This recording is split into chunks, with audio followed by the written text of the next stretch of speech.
자, 그러면 여러분들 이제 우리 이제 두 번째 시간을 시작해 보도록 할게요.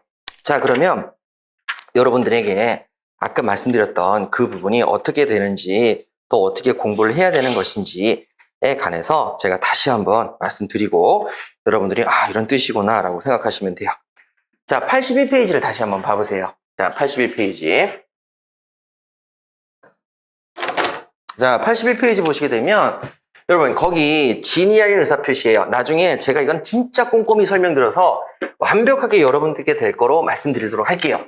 근데 여러분 일단 보세요. 제가 거짓말을 한번 해볼게요. 자, 거짓말을 하는데 어떤 사람이 저한테 얘기를 해요. 어휴, 제가 몇 살로 보이십니까? 물어보시는데 제가 딱 봤을 때 50으로 보여요. 근데 절대 처음부터 그렇게 얘기하면 안 되죠. 아이고, 40대 초반으로 보이십니다. 라고 얘기를 했어요. 그러면 진심의 거짓말이에요. 여러분, 거짓말의 개념을 볼게요. 내가 속에서 생각하는 것과 외부로 표시하는 게 일치해요, 일치하지 않아요? 일치하지 않는 게 거짓말이에요. 내 속으로는 50살로 보이는데, 그런데 표시는 40대 초반으로 보이십니다. 이렇게 얘기를 했어요. 그럼 이건 진심이에요, 거짓말이에요? 거짓말이죠. 그럼 제가 물어볼게요. 제가 잘생겼어요, 못생겼어요? 거짓말이죠. 잘생겼다고 얘기하다니까. 그러니까 속으로 못생겼는데 잘생겼네 이렇게 얘기를 하는 거죠. 이게 우스갯소리입니다. 지금 이걸 웃지 않으면 이게 정상이냐고요, 이게 지금. 그러니까 이런 게 거짓말입니다. 그러니까 속에서 생각하는 것과 외부로 표시하는 게 다르다. 이게 뭐다? 거짓말입니다. 그러면 거짓말을 안 하느냐? 저도 하죠. 언제 하느냐? 아내가 묻습니다. 나 예뻐? 날씬해? 요즘에 살이 좀 쪘어요. 하지만 살쪘는데 이렇게 얘기하면 안 되는 거죠. 속으로는 살쪘는데 라고 생각이 되는데 표시할 때에는 날씬해 이렇게 얘기해야 되는 거죠. 그럼 이거 거짓말이 아니에요. 거짓말이죠. 그러면 여러분 여기서 큰일 나네. 제 아내 친구들이 감정평가사 시험 응시하느라고 제 동영상을 보고 많이 합격을 했거든요. 근데 제가 아내 얘기를 했는데 그 다음날 수업 중에 이런 얘기 했다면서 바로 들어가더라고요. 조심해야 되겠다. 자, 어쨌든 여러분, 거짓말은 진심이 아닙니다. 그래서 거짓말을 정확한 법률적인 용어로 진짜 의사가 아니다. 그런 의사를 표시했다. 이렇게 얘기를 해요. 자, 그러면 진짜 의사가 아닌데 의사 표시를 했대요. 그러면 이 진짜 의사가 아닌 의사 표시는 일단 유효예요. 유효. 자, 유효. 그래서 제가 여러분들에게 거짓말을 짠! 하면 그 거짓말은 효력이 생겨요. 그런데 상대방인 여러분들이 제가 거짓말 하는구나. 강의 중에 하나의 예시를 들려고 거짓말을 하는 거구나. 라는 것을 알았거나 요걸 이제 풀었을 거예요. 알 수 있었을 경우에는 효력이 있다. 예, 효력이 있대요. 효력이 없다. 죄송해요. 효력이 없대요. 이렇게 조문이 써 있어요. 그러면 이게 언제 출제가 되냐면 한 4년이나 5년에 한 번꼴로 출제가 되는데 재작년에 출제가 됐었고 이제 올해는 출제가 아직 안 됐는데 여러분 여기 잘 보세요. 이게 가끔씩 나오면 여러분들 뒤통수로 후려친단 말이에요. 그래서 이걸 어떻게 하냐면 자 분석을 해야 돼요. 알았거나 이거 악이네. 그래서 악이에요. 나 또는이에요. 또는 알 수 있었을 때 여러분 이게 뭐라 그랬죠? 과실. 여러분 이게 뭐라 그랬죠? 과실. 요건 잊으시면 안 돼요. 과실. 자, 여러분 제가 거짓말을 한다는 것을 알았다. 여러분들이 상대방이 알았다. 그러면 효력이 없어져요. 무효가 돼요. 그런데 여러분들이 설령 몰랐다 하더라도 뭐가 있을 때 모르는데 과실, 실수가 있을 때에도 마찬가지로 효력이 있어요? 없어요? 없어져요. 그러면 여러분 이제 이거를 제가 과정을 설명을 드릴 거예요. 과정은 공부할 필요가 복습할 필요가 없다고 그랬죠? 근데 과정을 설명을 드릴게요. 왜 이렇게 되는지. 자, 제가 거짓말을 했는데 여러분들이 악이에요. 그런데 과실은 없대요. 무과실이래요. 그러면 또는이라는 뜻은 둘 다 갖췄을 때예요? 둘 중에 하나만 갖췄을 때예요? 하나만 갖춰도 뭐가 되는 거예요? 무효가 되는 거죠. 자, 그 다음에 이번에는 악의가 아니라 선이래요. 그리고 과실이 있대요. 그러면 여러분 둘 중에 하나인 뭐를 갖췄어요? 과실을 갖췄으니까 무효가 돼요. 그러면 아기도 갖추고, 아유, 그리고 과실도 갖췄어요. 하나만 갖춰졌는데 둘 다 갖췄죠. 그럼 이거 무효예요. 그런데 선이고 그리고 무과실이에요. 여러분 둘 중에 하나라도 갖췄어요, 안 갖췄어요? 안 갖췄죠. 그럼 무효예요, 유효예요? 예, 유효가 됩니다. 과정은 공부하라고 그랬어요, 하지 말라고 그랬어요? 하지 말라고 그랬죠. 이거 위해서 뭐 하려고? 이해를 위해서, 여기 나오는 도출을 위해서 제가 말씀을 드린 것일 뿐이지 과정은 절대 복습하시는 게 아니에요. 그러면 자, 악의의 반대말 뭐다? 또는의 반대말 뭐다? 과실의 반대말 뭐다? 무효의 반대말은 뭐다? 이렇게만 하시면 돼요. 어떻게 이렇게 됐지? 필요해요, 필요 없어요? 필요 없어요. 어떻게 이렇게 된지 필요 없어요. 그냥 무효의 반대말 뭘 쓰면 되고, 유효, 과실의 반대말 뭐를 쓰면 되고, 또는의 반대말 뭐를 쓰면 되고, 악의의 반대말 뭐를 쓰면 되고. 그래서 여러분 거기 81페이지 보시면은 알았거나 알 수 있었을 경우에 무효가 1단계, 상대방이 알았거나 이를 알 수 있었을 경우엔 무효로 한다. 효력이 없다. 그 다음에 2단계, 상대방이 악의 또는 과실일 때에는 뭐로 한다? 무효로 한다. 3단계, 상대방이 선이 그리고 무과실 때는 뭐가 된다? 유효로 한다. 이렇게 3단계를 아시면 돼요. 자유자재로 바꿔야 돼요, 안 바꿔야 돼요? 바꿀 수 있어야 돼요. 그랬을 때 틀리시면 안 돼요, 절대. 제가 이걸 누차 강조를 했는데 최근에 들어와서 시험 낸 게 2021년도에 시험에 나왔어요. 이렇게 나왔다고, 이렇게. 맞춰야 되는 거죠. 아셨죠? 예. 근데 이렇게 나올 것 같아요? 요즘에 이렇게 안 내요. 상대방이 몰랐대. 모르고 실수도 없었대. 그럼 뭐예요? 몰랐대. 선이. 실수도 없었대. 그럼 뭐가 돼요? 이렇게 나온다고요. 선이 무과실이라고 나오는 게 아니라 모르는데 과실도 없었대. 모르는데 실수도 없었대. 모르는데 잘못도 없었대. 그러면 선이 뭐다? 무과실이 되는 거죠? 예, 그런 것들을 제가 문제를 풀 때 스킬로 딱딱딱 찾는 법을 알려드릴게요. 잘 되셨어요? 자, 그러면 여러분 이제 저랑 같이 27페이지로 갈게요. 자, 27페이지 나머지 부분 정리하시고 이제 조문으로 본격적으로 들어갈게요. 자, 27페이지 추정과 간주입니다. 여러분 별표 5개 치세요. 자, 추정과 간주 개념을 확실하게 좀 기억해 봅시다. 여러분 추정입니다. 자, 추정은 뭐냐면 거기 중요한 단어가 있을 거예요. 확실하지 않은 사실 밑줄 그으세요. 확실하지 않은 사실 불확실합니다. 자, 확실하지 않을 때에는 추정을 해요. 자, 그 다음에 거기 추정 밑에 간주, 본다, 의제죠. 자, 간주, 본다, 의제. 이거 같은 뜻입니다. 간주가 볼간자입니다. 간주, 볼간, 한문으로 그래서 한글로 본다 이렇게 얘기를 하는 거예요. 자, 간주, 본다, 의제 이렇게 돼 있죠. 그러면 여러분 여기서 이 의제라는 말은 어디서 많이 쓰이냐면 세법에서 많이 쓰입니다. 여러분들이 뭐 나중에 세법 조문을 보시게 되면 의제 나오면 그냥 간주구나 이렇게 보시면 돼요. 여기 있는 요 두 단어가 바로 민법에서 제일 많이 쓰이는 단어입니다. 자, 민법에서 많이 쓰이죠. 자, 그럼 정리를 한번 해볼게요. 여러분 여기서 이 개념이 여러분들의 시험 문제에 거의 30%를 좌우하는 개념인데 추정이라는 개념이 자, 추정에 대해서 개념을 정확하게 아실 필요가 있습니다. 자, 먼저 여러분 앞에 보이는 이 책이 있습니다. 이게 제 거라는 것이 명확합니까? 불명확합니까? 자, 이게 제 거라는 게 명확합니까? 불명확합니까? 제 거라는 게 명확합니까? 불명확합니까? 괜찮아요. 이게 명확합니까? 제가 들고 있으니까? 이거 제 겁니다. 그러면 제 거죠? 근데 나 이거 학원에서 빌려왔는데요? 그럼 이거 명확합니까? 불명확합니까? 제 게 아니죠. 그러니까 이거 들고 있다고 해서 제 거라는 게 명확하지 않죠. 그러면 명확합니까? 불확실합니까? 불확실하죠. 그랬을 때는 여러분 뭘 해주느냐? 추정을 해줘요. 추정은 좋은 쪽으로 할까요? 나쁜 쪽으로 할까요? 아이고 저거 학원에서 빌려왔네 이렇게 추정해야 되는 게 맞을까요? 가져왔네라고 추정해야 되는 게 맞을까요? 예, 추정은 좋은 쪽으로 합니다. 자, 그럼 여러분들이 이제 추정은 항상 좋은 쪽으로 하는데, 자, 그러면 여러분들이 제일 잘 아는 걸 한번 해보도록 하죠. 범죄자는 무죄일 수도 있고 유죄일 수도 있습니다. 불명확하죠. 불확실하죠. 그럴 때는 뭘로 추정한다? 좋은 쪽으로 추정합니다. 그럼 보세요. 자, 경찰이 딱 들이닥쳤는데 제가 어떤 사람을 끼어안고 이렇게 딱 부축하면서 피가 뚝뚝뚝 떨어지는 칼을 들고 있는 거예요.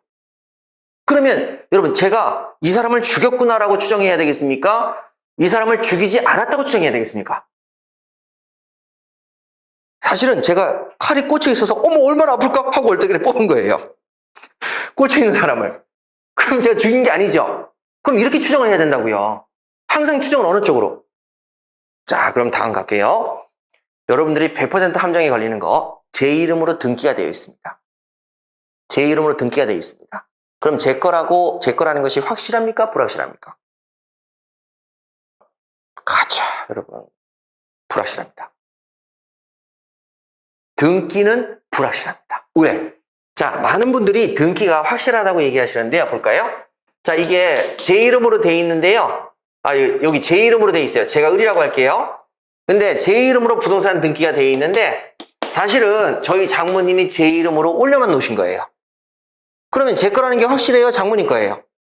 장모님 거죠. 그럼 근데 내 이름으로 등기가 돼 있잖아요. 그럼 제 거라는 게 확실해요? 불확실해요? 불확실하단 말이에요. 그래서 등기도 뭐다? 추정이 됩니다. 김묘엽 이름으로 등기가 돼 있으면 김묘엽 거라고 뭐 한다? 추정을 합니다. 김묘엽 거라고 추정을 합니다. 그러면 여기서 또 가도록 하죠. 이제 여러분들하고 직격탄이 됩니다. 친부모 밑에서 태어난 자식을 뭐라고 하냐면 이렇게 부릅니다. 친부모 밑에서 태어난 자식, 낳은 자식 뭐라고 그런다? 친생자라고 하죠. 그러면 여러분들의 부모님이 여러분들이 딱 나왔는데 내가 우리 부모님을 딱 보더니만 내가 친생자가 맞구나. 친부모 밑에서 태어났다라고 하는 사실이 명확합니까? 불명확합니까? 아니, 기억이 지금 한 살 기억을 되살려보라는 건 아니고 여러분들 생각했을 때 내 부모가 친부모라는 사실이 명확합니까? 불명확합니까?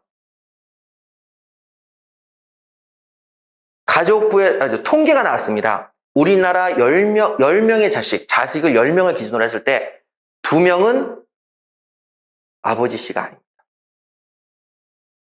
통계가 나왔습니다. 그러니까 좀 나쁘게 얘기하자면 내 아버지가 아닌 거죠. 10명 중에서 2명 그렇답니다. 그러니까 엄마가 아버지와 전에 뭔가 있었다는 얘기죠. 그래서 그러면 이 경우에도 친생자라는 게 명확하지 않아요. 그러면 뭐 해준다? 예, 추정입니다. 친생자조차도 뭐 한다? 추정합니다. 그러면 선생님 명확한 게 있습니까? 없어요. 명확한 게 있습니까? 없습니까? 없어요. 그런데 좋은 쪽으로 추정을 해야 되겠죠. 그럼 친생자로 추정합니까? 일단 내 자식이 아닌 거구나 이렇게 추정을 해야 됩니까? 친생자로 추정을 합니다. 그래서 우리 시험에서 제일 많이 나온 게 뭐냐면 등기의 추정력입니다. 등기는 일단 돼 있으면 그 사람 걸로 뭐 한다? 추정을 해줍니다. 그러면 추정에 그럼 선생님 되게 좋네요? 근데 여러분 범죄자도 무죄로 추정을 하는데 검사가 자, 사실 제가요, 칼을 샀다는 가게 주인의 진술을 가져왔고, 그 다음에 얘가 갑자기 그 범죄 시간에 맞춰서 걔를 찾아 나서는 걸 본 사람도 있고, 그때 등에다가 칼을 소지하는 것도 본 사람이 있어요. 이렇게 증명을 하면 무죄 추정이 깨어지겠어요? 안 깨어지겠어요? 깨어지는 거예요. 추정은 증명을 하면 깨어져요. 저희 장모님이 제 이름으로 부동산 돼 있으니까 일단 제 거로 추정이 되는데 저희 장모님이 그게 왜 네 거냐? 자금 출처를 밝혀봐라. 자금 출처가 없죠. 내가 산 걸 니한테 넘겨준 거 아니냐? 해가지고 뭐 이명 계약서 이런 걸 다 들고 왔어요. 그러면 증명이 됐죠. 그러면 제 거라는 추정은 깨어진다 안 깨어진다? 깨어지는 거예요. 이게 추정이에요. 추정은 반드시 반대 사실을 증명하면 뭐 할 수 있다?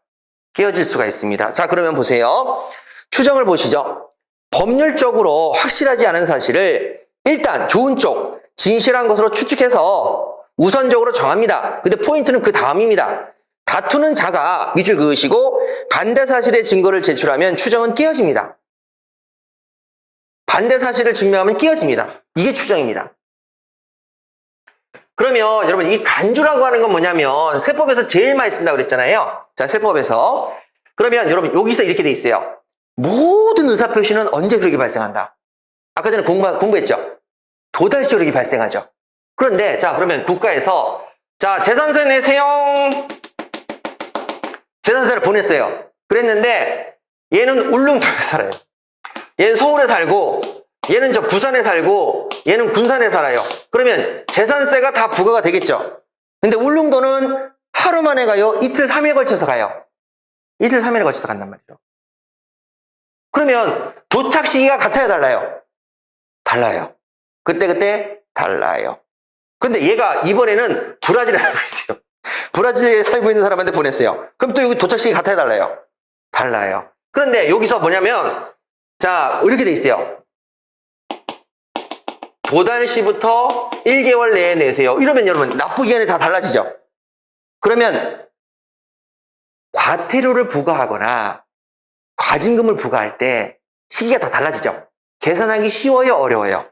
어려워요. 그래서 여러 사람한테 보낼 때에는 어떤 단어를 쓰냐면 발송시 도달한 것으로 본다.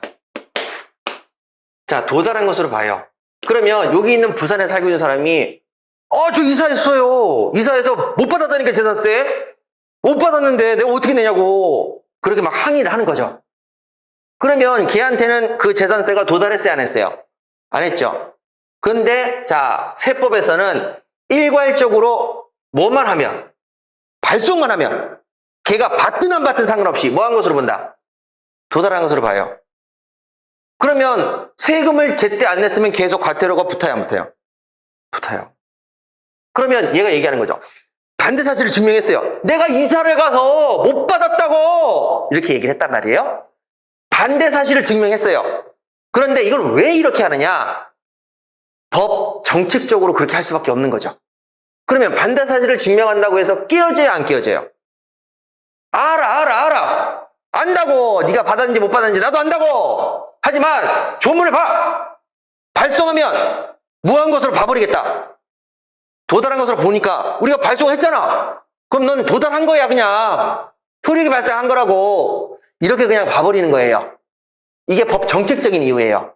그래서 거기 밑에 보시면은 공익 또는 법 정책상의 이유로 사실에 부합하는지에 상관없이 일정한 사실을 기정사실로 확정해 버리는 단어예요.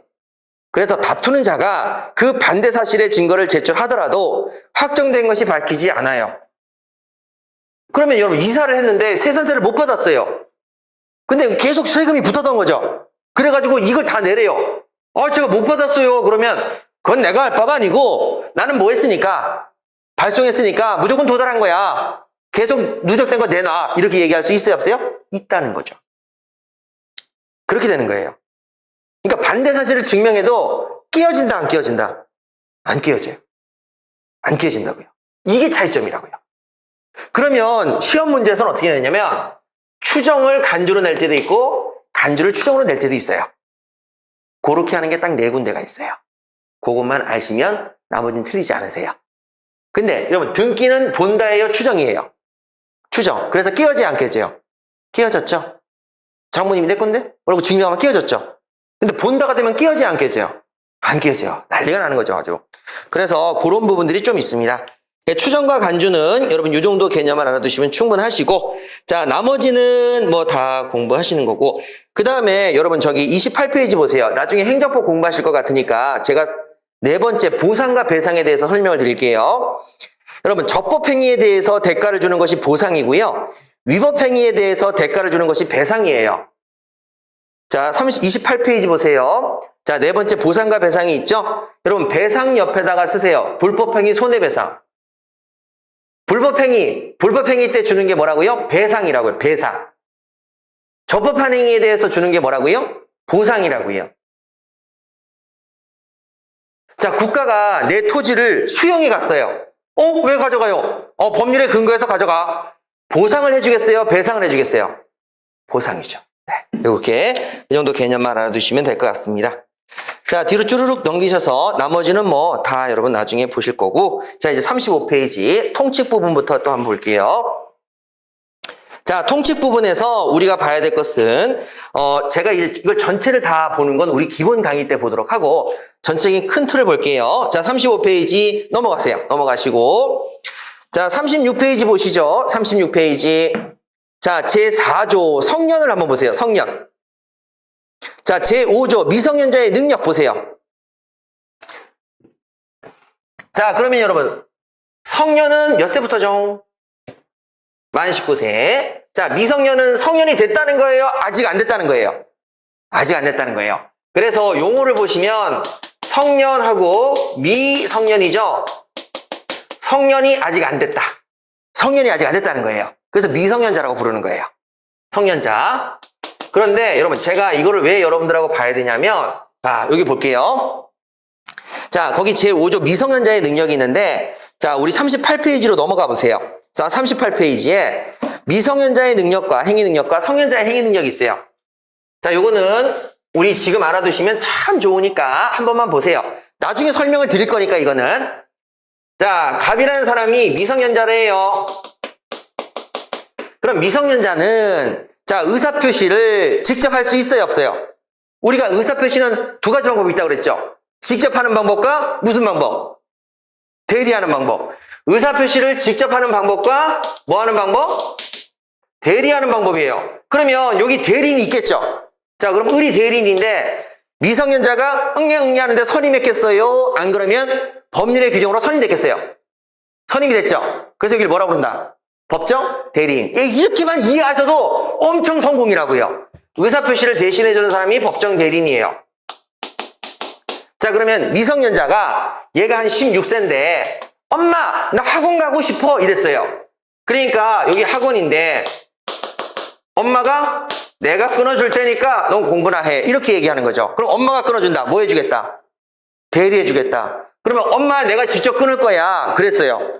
그러면 미성년자가 직접 의사표시를 할 때에는 민법의 규정이 있어요. 자, 민법의 규정이 있는데 자, 어디 보시냐면 36페이지 보세요. 36페이지에 제5조죠.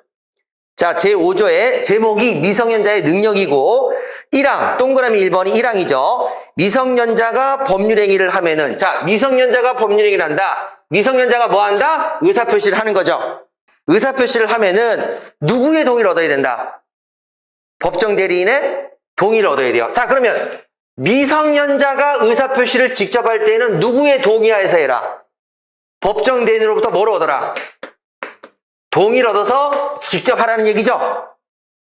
맞죠? 그러면 예외예요, 원칙이에요?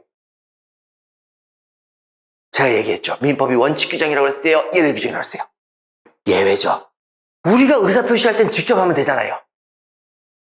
그러면 자, 성년자가 될 때 보세요. 자, 얘가 미성년에서 성년자로 바뀌었어요.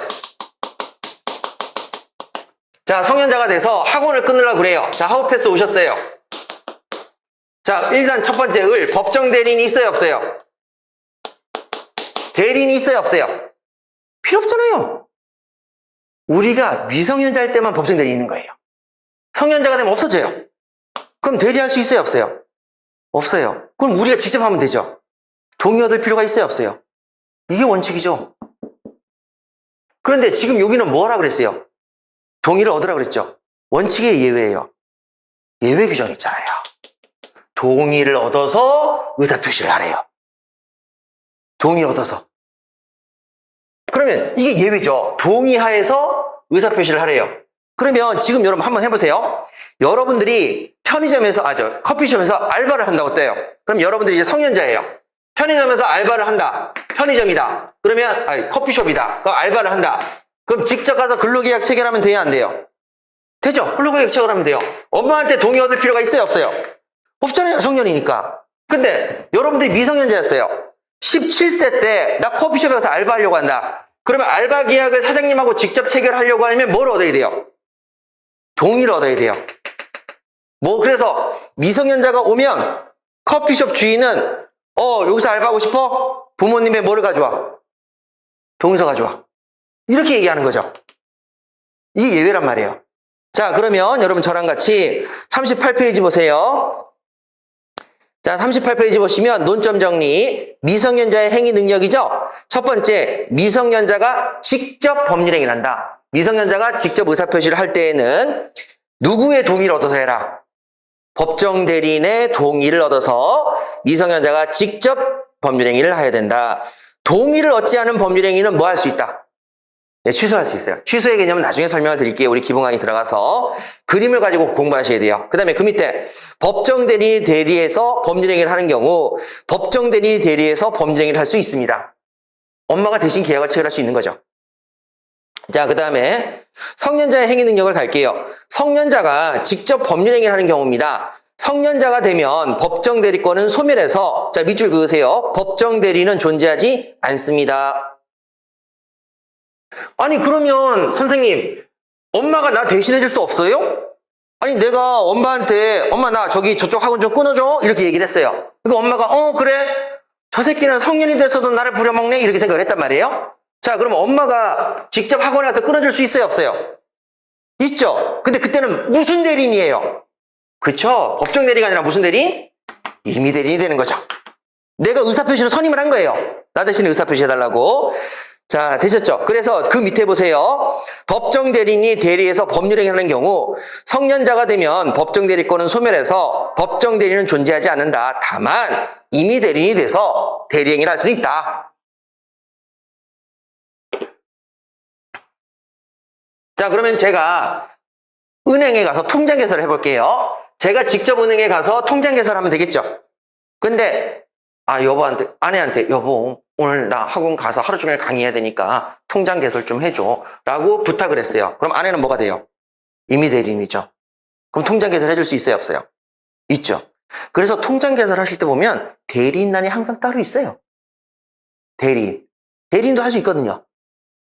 자, 이렇게 되어 있습니다. 자, 그러면 여러분 여기서 요거 한번 볼게요. 자, 이거를 왜 알아야 되냐면, 자, 민법은 예외 규정이라고 그랬죠. 근데 근본이에요, 근본. 기본이 되는 규정이란 말이에요. 근데 이런 말이 있어요. 시험에 나옵니다, 사실은. 근로기준법에 보면 법정 대리인은 근로계약만큼은 대리가 안 된대요. 이런 규정이 있어요. 자, 엄마가 자식을 팔아서 근로계약을 체결하면 안 되는 거예요. 일명 앵벌이죠. 앵벌이 시키면 안 돼요. 그러면 자, 이 규정이 있으니까 뭐를 할 수 없다? 근로계약만큼은 뭘 할 수 없다? 대리가 안 돼요. 그럼 뭐 어떻게 해야 돼요? 이거밖에 안 남는 거예요. 근로계약은 미성년자가 항상 뭐 해야 된다? 직접 해서 해야 돼요. 뭘 얻어가지고? 동의를 얻어서. 그러니까 이걸 개념으로 잡고 이 규정이 나온 거라고요. 그러니까 이 규정에서 근로계약만큼은 법정 대리인의 대리가 안 된다. 그러면 어떻게 근로계약을 체결하느냐? 이거 안 되면 이거지 뭐. 동의서를 얻어서 직접 계약을 체결할 것. 이렇게 돼 있는 거죠. 그러니까 민법을 모르면 다른 법을 이해할 수가 없도록 구조가 돼 있어요. 아셨어요? 자, 그러면 근로계약은 대신 못해요. 그렇구나. 끝. 이렇게 되는 거죠. 그래서 노동법에 보면 근로기준법에 이렇게 써 있어요. 대리가 안 된다. 그럼 어떻게 하란 말이야? 없어요, 규정이. 그럼 어디로 가야 돼요? 근본 규정인 민법으로 와야 되죠. 대리가 안 되면 뭐 해라? 동의서 넣어서 직접 해라. 이렇게 되는 거죠. 그러니까 민법을 꼭 아셔야 돼요. 자, 되셨고, 그 다음에 39페이지 한번 가볼게요. 자, 39페이지, 여러분, 거기 밑에 도식이 있죠? 도식이 보시면 사촌 이내 친족이 있습니다. 자, 요거 좀 정리할게요. 촌수계산. 촌수계산을 해야 되는 이유는 상속하고 연결도 되기 때문에 그래요. 자, 그러면 거기 도표를 잘 보세요. 자, 여러분, 거기 가운데 보시니까 내가 있죠? 나가 있습니다. 여러분, 촌수계산하는 법 알아요? 대단한데? 촌수계산하는 법을 알다니. 자, 여러분 어떻게 하시면 되냐면은 이렇게 됩니다. 자, 우리 나를 기준으로 보지 마시고 나를 기준으로 볼까요? 이러지 말고 이렇게 한번 해볼게요. 이렇게 공부하시는 게 훨씬 편해요. 자, 우리 아버지가 있고요. 우리 엄마가 있어요. 자, 아빠, 엄마 있습니다. 자, 그럼 아빠와 엄마는 촌수가 어떻게 되죠? 무촌이라고 하죠. 빵촌이라고 합니다. 근데 그 이유를 제가 알려드릴게요. 자, 그런데 그 사이에 태어난 자식이 내가 있어요. 나는 그럼 부모님이랑 몇 촌? 왜 1촌이에요? 1이니까. 미안해요, 여러분. 자, 뭐니까? 1이니까 1촌. 자, 그러면 자, 할아버지하고 할머니가 계시는데, 자, 할아버지 할머니하고 나는 몇 촌이에요? 2촌이죠. 왜 그러냐면 할아버지 할머니 사이에 태어난 아버지는 몇 촌이에요? 1촌이죠. 그러면 할아버지와 나 사이는 1 플러스 1이 되는 거예요. 그럼 몇 촌? 그죠? 할아버지와 나는 2촌이 되는 거예요. 이렇게 더하는 거예요. 그러면 자, 외할아버지하고 외할머니하고 사이에서 나는 몇 촌? 또 몇 촌? 2촌. 1 플러스 1이죠. 그러니까 여러분, 외가나 친가나 촌수가 다르면 돼요? 같아야 돼요? 같아야 되니까 무촌이에요. 같아야 되니까 무촌인 거예요. 그러면 우리가 아버지의 남동생 있죠? 아버지의 남동생. 이분을 뭐라고 불러요? 삼촌이라고 부르죠? 그럼 왜 삼촌이냐? 1 플러스 1 플러스 1 이렇게 되니까 얘가 몇 촌이 되는 거예요? 삼촌이에요. 그러면 이쪽에 엄마의 남동생이 있다. 그럼 여기는 뭐라고 불러요? 뭐라고 불러요? 외삼촌이라고 부르죠. 외가에 있는 삼촌이라는 뜻이에요. 친가가 아니라 외가. 그래서 1 플러스 1 플러스 1 해가지고 외가에 계시는 삼촌, 이렇게 해서 외삼촌이라고 부르는 거예요. 그 3이 숫자예요, 숫자. 근데 이 삼촌이 결혼을 하셔가지고 자식을 낳았다. 그럼 저하고 얘는 몇 촌이에요? 왜? 1 플러스 1 플러스 1 플러스 1 이렇게 되니까 얘가 뭐가 되는 거예요? 4촌이 되는 거예요. 그 다음에 여기서 또 자식이 태어났어요. 그럼 나랑 몇 촌이에요? 4촌이죠. 근데 4촌이에요? 왜 4촌이에요? 왜를 붙이는 거예요. 그래서 1 플러스 1 플러스 1 플러스 1에서 왜 4촌. 여기 숫자예요. 이건 숫자. 5촌, 6촌 이렇게 넘어가는 방법은 그냥 더하시면 돼요. 근데 선생님, 어떻게 이 사람하고 나 촌수를 계산합니까? 똑같은 출생자로 거꾸로 올라가세요. 이분의 출생자가 요 분이죠.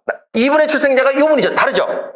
근데 다시 이분의 출생자가 누구 올라가니까 똑같아요, 안 같아요? 같죠? 같은 쪽을 기준으로 해서 촌수를 더하시면 돼요. 그러면 할아버지도 마찬가지로 남동생이 있어요. 자, 할아버지 남동생. 자, 할아버지 남동생입니다. 그런데 이 남동생이 자, 또 자식을 낳았고 그 자식이 또 자식을 낳았어요. 그러면 저랑은 몇 촌이에요? 공통된 선조로 올라가면 되죠. 할아버지와 할아버지 남동생 사이에 똑같이 출생하게 된 사람이 하나 있겠죠, 여기. 그러면 1 플러스 1 플러스 1 플러스 1 플러스 1 플러스 1 그러니까 몇 촌? 6촌 되겠습니다. 이렇게. 촌수 계산은 이렇게 하시는 거예요. 재밌죠? 시험에 안 나옵니다. 그래서 이렇게 하시고, 근데 이걸 제가 왜 말씀드리냐면 이것 때문에 말씀을 드립니다. 자, 상속이 우리 시험에 나옵니다. 나와서 제가 이제 상속의 순위에 대해서 말씀을 드리려고 여기 들어온 겁니다. 보실게요. 할아버지가 계셨고 할머니가 계셨습니다. 그리고 그 사이에 자식이 있었고요. 아버지가 되고요. 그 다음에 어머니가 될게요. 그 다음에 제가 여러분 나 이렇게 됩니다. 근데 이쪽도 외할아버지가 계시고 또 외할머니도 계시겠죠? 외할머니 자 이렇게 계십니다. 어머 그럼 너무 떨어져가지고 항상 일자로 안 보이니까 죄송합니다. 이렇게 똑같이 외할아버지하고 외할머니가 있습니다. 그리고 제가 이걸 여러분들이 꼭 말씀드려야 될 이유도 있습니다. 사실은 자 그러면 여기서 우리 봐야 되는데 이게 지금 1이잖아요. 2. 그런데 여러분 이게 옆으로 퍼져 있습니까? 세로로 서 있습니까? 세로로 서 있죠. 이것을 수직계열 그래서 뭐라고 부른다? 직계라고 부릅니다. 그러면 할아버지하고 아버지 사이에 무슨 관계다? 직계. 아버지와 나 사이도 무슨 관계다? 직계입니다. 여기도 마찬가지로 직계고요. 근데 직계인데 서로 피가 섞였습니까? 안 섞였습니까? 저하고 할아버지는 피가 섞였어요? 안 섞였어요? 예, 그래서 혈족이라고 부릅니다. 피로 뭉쳐진 존재. 여기 아버지와 나도 피가 섞였어요? 안 섞였어요? 예, 직계 혈족입니다. 할아버지, 외할머니 피 내가 섞였어요? 안 섞였어요? 섞였죠? 직계 혈족입니다. 직계 혈족입니다. 수직으로 이루어서 피가 섞여 있는 존재, 직계혈족입니다. 그럼 피가 안 섞여져 있는 존재도 있겠죠. 입양 들어온 자식. 입양 들어온 것은 입 들어온다. 야 길러준다. 입양은 낳은 거예요? 기르는 거예요? 기르는 겁니다. 낳은 자식이 아닙니다. 기른 자식이 입양자입니다. 피가 섞였어요? 안 섞였어요? 안 섞였죠. 자, 그러면 이게인데 여기서 위로 올라가면, 직계에서 위로 올라가면 위에 뿐 해가지고 존속이라고 합니다. 높을 존자를 붙여서 존속. 밑으로 내려가면 아랫사람 해가지고 비속이라고 부릅니다. 그럼 아버지 입장에서는 할아버지는 직계 뭐가 되고, 아버지 입장에서는 나는 뭐가 되고, 비속이 됩니다. 근데 내 입장에서는 아버지가 그럼 직계 비속이에요, 존속이에요? 존속. 할아버지 입장으로 보면은 할아버지도 나의 직계 존속이죠. 맞죠? 근데 다만 여긴 1촌이고 여긴 몇 촌? 2촌이 될 뿐입니다. 자, 그러면 직계 존속과 비속의 개념을 보셨으니까 자, 이제 보도록 할게요. 자, 아버지가 돌아가십니다. 아버지가 돌아가시면, 자, 우리 공부했죠. 돌아가신 사람을 상속인이라고 부릅니까? 그 앞에 다른 한 단어를 붙입니까? 피를 붙이죠. 그래서 피상속인이라고 부른다고요. 이렇게 단어만 하셔도 엄청 성공적이라고요. 그만큼 용어가 까다로우니까. 그래서 여기 돌아가신 분이 피상속인입니다. 그러면 아버지가 돌아가셨으면 상속분이 어떻게 되냐면 1번 직계 비속이 상속을 받습니다. 자식이 살아야지 할아버지 할머니 사는 게 포인트가 아니죠. 직계 비속이 상속을 받습니다. 그럼 직계 비속은 누굽니까? 나입니다. 나 상속을 받고, 그리고 돌아가신 분의 엄마도 살아야 돼요, 안 살아야 돼요? 왜? 배우자도 상속을 같이 받습니다. 배우자가. 그래서 제1순위 상속인이 직계 비속이고, 그 직계 비속과 돌아가신 분의 배우자가 같이 상속을 받습니다. 배우자가 엄마니까 어머니니까 제가 원래 엄마라고 잘 안 불러가지고 엄마가 아니라 이렇게 써있네. 어머니.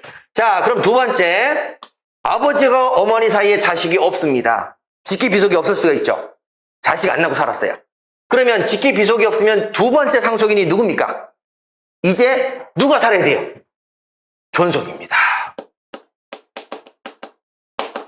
그럼 직계 존속은 지금 몇 분이 계시죠? 아버지가 돌아가서 직계 존속은 몇 분이 계시죠? 할아버지하고 할머니죠. 외할아버지, 외할머니는 직계 존속에 들어갑니까? 안 들어갑니까? 안 들어가죠. 이 직계가 여기까지 끝나니까. 그래서 할아버지, 할머니가 직계 존속이 되시고, 그 다음에 누구도 같이 상속을 받습니까? 배우자도 상속을 받아야 살 거 아닙니까? 그래서 어머니. 됐지요? 맞지요? 그러면 요번에 계곡살인 사건 있지 않았습니까? 계곡살인 사건 있었죠? 직계 비속이 있었어요, 없었어요? 없었죠? 그럼 누구랑 같이 상속을 받게 돼 있어요? 직계 존속과 배우가 같이 상속을 받게 돼 있죠? 그 남자가 죽었는데 직계 비속과 배우자 상속을 받지 않습니까? 얘 재산이 있었어요, 없었어요? 통장에 잔고가 1,000원, 10,000원인가? 이것도 없어가지고 친구한테 돈 빌려서 도시락 사먹고 물 한 잔 사먹겠다고 빌렸잖아요. 그래서 개털로 만드는 겁니다. 그리고 나서 뭐를 들었어요? 보험을 들었죠. 보험의 수익자를 누구로 합니까? 얘를 했죠. 그럼 여기 나눠 갖는 겁니까? 얘가 다 가지는 겁니까? 이건 상속이 아닌 거죠. 보험계약의 수익자죠. 얘가 다 갖는 겁니다. 참 치밀하죠. 이미 걔는 법을 알고 있다는 얘기죠. 법을 알고 있는 거예요. 그러니까 왜 돈은 빵원, 보험 수익자는 얘. 근데 만약 보험 수익자가 얘로 돼 있었으면 어떻게 됐겠어요? 나눠 가지는 거죠. 상속이 되니까 나눠 가지는 거죠. 그렇게 되는 거예요. 결혼하시면 보험을 두실 때 잘 생각하시기 바랍니다. 참고로 수익자는 제 아내입니다. 그래서 위험하죠. 그러니까 믿을 만한 사람이랑 결혼해야 되겠죠. 자, 그러면 여러분 이렇게 됩니다. 너무 얘기가 좀 이상했나? 자, 그래서 이렇게 됩니다. 그러면 직계 존속도 없다. 그럼 누가 상속을 받겠어요? 그땐 직계 비속도 없고 직계 존속도 없죠. 그럼 배우자가 단독 상속을 받습니다. 엄마가 단독 상속을 받죠. 일본에서 엄청난 살인마 여자가 있었습니다. 이것도 사실입니다. 근데 그 여자는 결혼을 할 때 직계 비속이 없을 것. 그리고 누구도 없을 거. 직계존속이 없는 그런 남자만을 골랐습니다. 뭐를 받으려고? 단독 상속 받으려고. 그러니까 남자가 가지고 있는 재산이 남자만 죽으면 다 누구 거예요? 내 거. 보험 수익자도 다 나.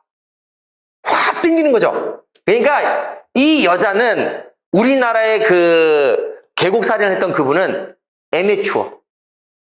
부모님이 계시잖아요. 애매추어. 부모님이 안 계시는 타겟을 잡았어야죠. 단독 상속이 됩니다. 아셨어요? 그러니까 여러분 이건 이해를 위해서 제가 이렇게 얘기하는 거지. 저 그렇게 잔인하지 않습니다. 자, 그 다음에 네 번째는 배우자도 없다. 배우자도 없다. 그러면 형제 자매들이 가져가게 됩니다. 여기까지만 하시면 돼요. 그 다음에 이제 나머지인데, 자, 이렇게 하시면 돼요. 그러면 여러분 이제 볼게요. 자, 이번에는 할아버지를 좀 먼저. 자, 이번에는 외할아버지를 한번 돌아가시게 만들어 볼게요.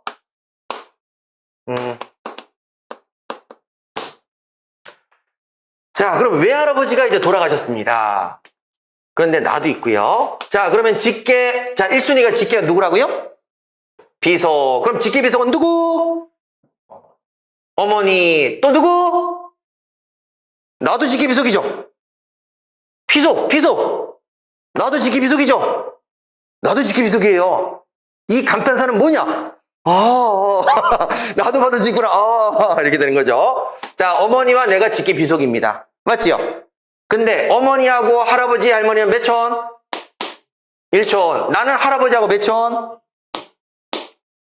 자, 그럼 그 상태에서 돌아가신 분의 누구도 상속을 받는다? 배우자, 외할머니도 상속을 받는 거죠? 자, 되셨죠? 근데 여러분, 1촌이 2촌이 있으면 몇 촌이 받겠어요? 가까운 근친이 받는 거예요. 그래서 2촌은 못 받고 1촌만 받습니다. 됐지요? 자, 제가 이 얘기를 왜 말씀드리냐면 외할아버지, 외할머니도 직계다 아니다. 직계예요. 제가 사회에 어떤 인식이 있는지를 제가 뼈저리게 느낀 적이 있는데 군대였습니다. 군대에서 제가 한 말년 병장쯤 됐을 거예요. 병장쯤 됐는데 할머니가 돌아가셨다고 연락이 옵니다. 외할머니가. 진짜 막 눈물이 막 쏟아지더라고요. 그래서 제가 부대에게 얘기를 해서 저희 할머니가 돌아가셔서 그냥 좀 빨리 좀 내보내 주시면 좋겠습니다 라고 얘기를 했어요. 그랬는데 거기서 분쟁이 생겼습니다. 직계가 돌아가시면 휴가가 15일, 직계가 아니면 5일. 나는 그게 중요하지 않았는데 휴가증을 15일로 쓸지 5일로 쓸지가 문제가 된 거예요. 상사가 외할머니도 직계다 해서 15일을 썼어요. 근데 그보다 위에 있는 소령이라는 작자가 외가가 무슨 직계요? 이런 얘기를 하더라고요. 그래서 5일로. 근데 저는 15일도 중요하지 않았고 5일도 중요하지 않았어요. 나가는 게 중요하니까. 그래서 제가 거기서 아무 말도 안 했습니다. 왜 외가가 직계가 아니에요? 이렇게 얘기하려다가 안 한 거죠. 분쟁이 일어나봐서 좋을 게 없으니까. 근데 사회의 인식이 외가는 직계가 아니라는 인식이 있다는 것 자체 큰 충격을 먹었습니다. 여러분, 외가도 뭐다? 직계입니다. 직계입니다. 아셨죠? 외가와 친가를 동등하게 놓으셔야 돼요. 무촌이잖아요. 맞지요? 예, 무촌이니까. 예, 그래서 그 부분입니다.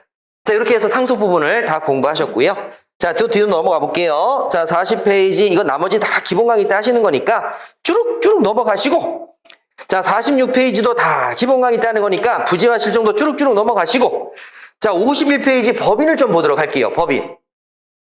자, 법인에서 엄청 중요한 게 있으니까 저랑 같이 요거를 꼭 좀 확인해 주시기 바랍니다. 여러분, 여기서 개념을 좀 잘 하셔야 돼요. 자, 여기서 봐야 될 게 뭐냐면 법인입니다. 법인. 여러분, 법으로 만든 사람. 얘가 돈을 벌면 무슨 세를 낸다?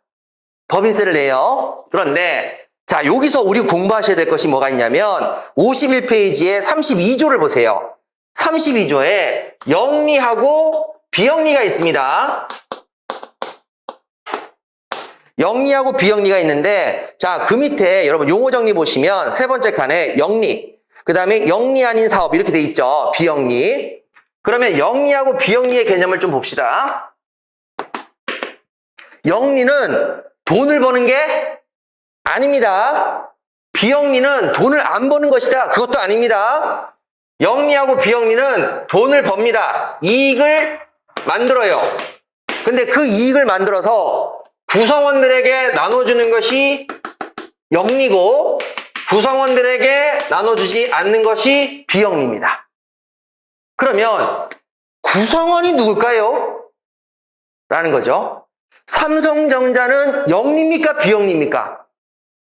영리죠? 그러면 자, 삼성전자를 한번 보도록 하겠습니다. 삼성전자라고 하는 주식회사가 있는데요. 법인이 있는데요. 여기 구성원이 누구죠?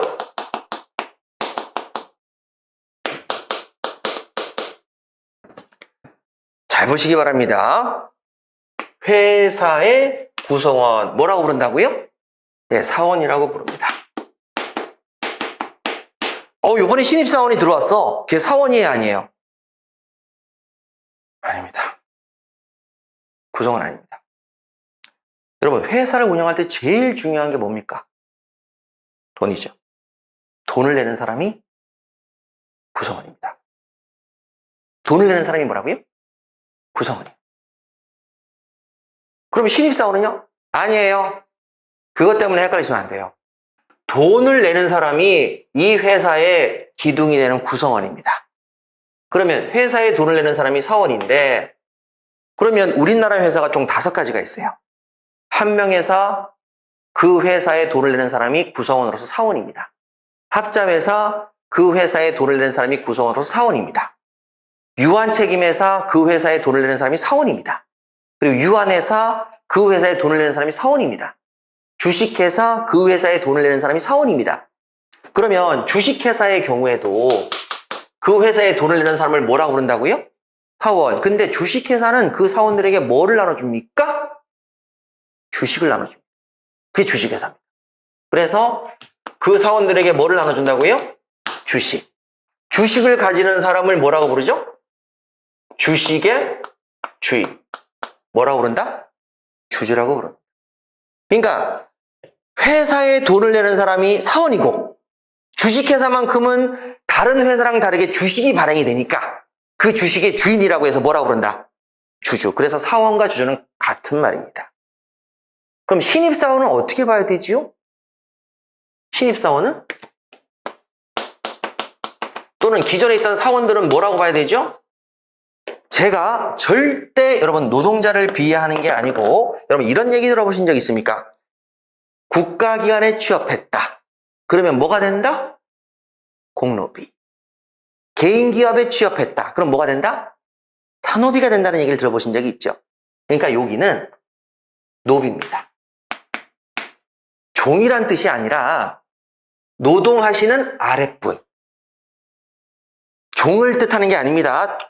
이게 여러분 노비를 찾아보시면 종노비란 뜻이에요. 그게 아니라 노동하시는 비, 직계 비속이었죠. 아랫사람. 그러면 이분은 노동하시는 분들이에요. 사원이라고 부르긴 하지만 이 사원이 아니란 말입니다. 그럼 얘네들을 우리 민법에서는 뭐라고 부르냐? 피용자라고 부릅니다. 사용이 전제되는 사람. 우리가 불임을 할 수 있는 사람을 피용자라고 불러요. 그러니까 노비입니다, 노비. 아셨죠? 그러면 여러분 주식회사의 경우에는 자 구성원들이 있는데 자 사원들이 있어요. 그럼 사원들이 모이는 총회를 뭐라고 부르냐? 사원총회라고 부르죠. 그럼 주주들이 모이는 총회를 뭐라고 불러요? 그렇죠, 주주총회입니다. 그러면 똑같이 자 이제 틀리시면 안 돼요. 여기는 영리법인도 있고 비영리법인도 있는데 영리법인은 회사법이라고 이게 영리법인입니다. 회사법에 있는 애들이 영리법인이에요. 그럼 얘네들은 세금 내야 돼요, 안 내야 돼요? 내야 되죠. 비영리는 돈을 벌어서 구성원들에게 나눠주는 게 아니라 좋은데 딴 데 쓴단 말이에요. 좋은데 딴 데 쓴다고요. 그럼 세금 내요, 안 내요? 비영리법인은 세금을 안 내요. 그러면 비영리법인의 대표적인 걸 한번 보실래요? 제 32조 보세요. 학술 다음에 뭐가 보이세요? 종교. 종교. 자, 그러면 여기 보세요. 교회. 교회가 영리법인이에요? 비영리법인이에요? 돈을 벌어요? 안 벌어요? 벌죠. 그것을 구성원들에게 나눠줘요? 구성원들이 누구예요? 신도들이 돈을 내잖아요. 돈 내는 사람이 뭐라고 그랬어요? 사원이라고 그랬죠? 그럼 교회에 돈 내는 사람이 누구예요? 신도들이죠? 그럼 그분들은 영리예요, 비영리? 돈을 내시잖아요. 그럼 그 신도들을 뭐라고 불러야 돼요, 민법에서? 사원. 사원. 맞죠? 사원이라고 불러야 돼요. 신도총회를 그럼 뭐라고 불러야 돼요, 민법에서? 사원총회가 되는 거예요. 근데 교회에서 돈 받고 일하시는 분들도 계시죠? 그럼 뭐예요? 여기로 갑시다, 그냥. 노비. 근데 좀 익숙해지면 뭐라고 부른다? 비용자라고 부르는 거죠? 맞죠? 그러면 교회는 이익을 추구해서 자기네들이 돈을 벌긴 벌지만 자기네들을 위해서 쓴 게 아니라 좋은 데 쓰기 때문에 영리다, 비영리다.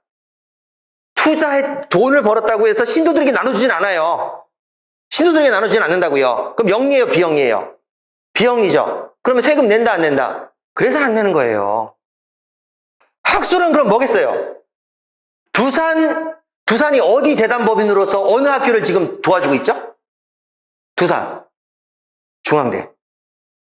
삼성은 어디를 도와주고 있죠? 재단법인이? 성균관대. 몰라요? 삼성재단이 성균관대를 지원해요. 학술. 두산이 중앙대를 해요. 이것도 영리예요, 비영리예요? 비영리죠.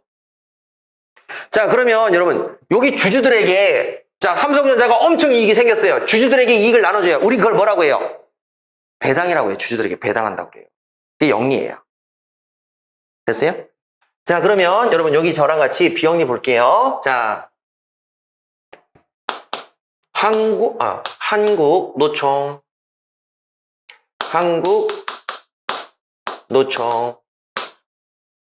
자, 한국노총에 조합원들이 있어요. 한국노총에 조합원들이 있죠. 그런데 얘네들은 한국노총에 돈을 내야 안 내요? 조합원들이 매달 회비를 내야 안 내요? 내죠. 그럼 이 사람들이 민법상으로는 뭐가 돼요? 사원. 조합원 총회를 그럼 뭐라고 불러야 돼요? 사원총회죠. 한국노총 안에서도 돈 받고 일하는 피용자들이 있어요, 없어요? 있죠. 다 똑같은 거예요. 그런데 얘네들은 한국노총에서 수익금이 크게 생겼다고 해서 조합원들에게 나눠줘요? 아니죠. 그럼 얘네들은 뭐예요? 비영리죠. 이렇게 보셔야 돼요. 비영리. 자, 되셨어요? 그래서 일단 요 개념을 보시고, 자, 그러면 거기 용어 정리를 볼게요. 용어. 얻은 이익을 구성원들에게 분배하는 게 영리고, 영리 아닌 사업은 얻은 이익을 구성원들에게 분배하지 않는 것을 말합니다. 이것을 비영리 법인이라고 하죠.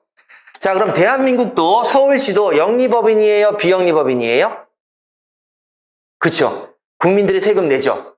근데 그 국가가 수익이 생겼다. 서울시가 수익이 생겼다고 그래서 그것을 시민들에게 나눠줘야 안 나눠줘요? 비영리입니다. 자, 사원들이 모여서 이루어진 단체죠. 자, 또 뒤로 휘리릭 넘겨보세요. 휘리릭 넘겨보시고 나머지 우리 다 공부는 예를 들어서 여러분 54페이지 보세요. 54페이지 보시면 39조가 있는데 여러분 이거는 자, 회사법에 별도의 규정이 있으니까 39조는 공부하지 않으세요. 이런 것들은 제가 임의적으로 뺄게요. 그러니까 신경 쓰지 마시고 나중에 기본강의 때 다 합니다. 자, 뒤로 휘리릭 넘겨보세요. 자, 이렇게 해서 법인을 보시고. 자, 61페이지 보세요. 자, 56조 보십니다. 56조. 사원권의 양도상속 금지입니다. 여러분, 사원권은 사원이 가지고 있는 권리는 양도상속할 수 있다, 없다? 없다. 그럼 여기 잘 보세요, 여러분들. 자, 제가 지금서부터 하는 얘기를 잘 들으십니다. 현대자동차 노조는 노조원의 지위를 자식이 있으면 자식 중 한 명한테 양도할 수가 있습니다. 자, 자신의 노조원의 지위를 현대자동차 노조원의 지위를 자식에게 한 명한테 양도할 수가 있습니다. 그러면 현대자동차 노조를 갈게요. 자, 그러면 여러분 노조원이 자신의 노조원의 지위를 한 명한테 양도할 수가 있잖아요. 그러면 걔 자식이 2명 있는데 한 명한테 양도를 했어요. 그러면 걔는 뭐가 되는 거예요? 현대자동차 노조가 되는 거죠. 그럼 어디 취업한다는 얘기예요? 현대자동차에 취업한다는 얘기예요. 이게 위법이에요? 적법이에요? 이걸 봐야 되는 거예요. 자, 그러면 현대자동차 노조를 볼게요. 자, 돈을 내는 사람들이 있어요? 없어요? 현대자동차 노조를 운영하기 위해서 돈 내는 사람들이 있어요? 없어요? 걔네들이 뭐라고 불러요? 사원이죠. 근데 여기서는 뭐라고 불러요? 조합원이죠. 그러면 여러분 사원의 지위는 양도상속할 수가 없다고 그랬는데 양도할 수가 없다고 그랬는데 조합원의 지위도 민법상으로는 양도할 수가 있어요, 없어요? 없어야 되겠죠? 근데 여러분 이 규정이 임의 규정입니다. 임의 규정입니다. 그러면 의사표시로 바꿀 수 있어요, 없어요? 예. 그래서 유효고 적법입니다. 아셨습니까? 예. 그러니까 민법을 공부를 차근차근 하시면 재밌는 게 꽤 많아요. 근데 여러분 법을 일상생활과 연결시어서 기억을 하시게 되면 오래 기억이 남아요. 그러면 이제 여러분 기억을 하세요. 사원권의 지위는 양도하거나 상속이 안 되죠. 근데 현대자동차 노조를 딱 떠올리니까 이 규정이 무슨 규정이다? 임의 규정이고 양도 상속할 수가 있다. 당사자의 의사표시로. 그래서 얘네들이 현대자동차 노조랑 협상을 해서 한 명에 한해서는 양도할 수 있다고 했어요. 상속도 가능해요. 그럼 이것은 적법이다, 위법이다? 적법이다. 이렇게 공부하시는 거예요. 자, 그러면 우리 62페이지부터는 잠깐 쉬었다가 계속하도록 하겠습니다. 잠시만 쉬시죠.